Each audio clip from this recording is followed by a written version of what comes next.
Gunungan yatu hangnu bangan penpau Shwa umat nanga kenjau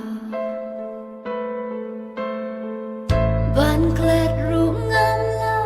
yakipor ban kan mau ngam kwa Berthai kam yoi kan no jing e masha Gunungan yatu hang no bangan penpa Shwa umat nanga kenjau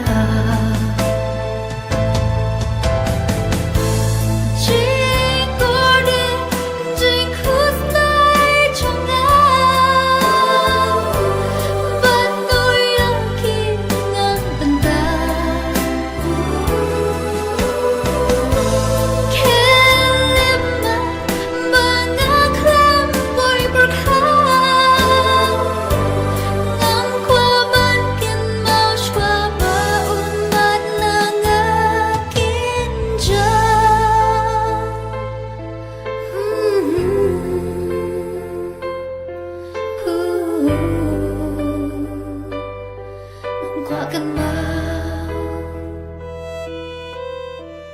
ngaklem perkacu yakis ngiki bansawan dakis ngibat ki nai ngalong tang kong harngai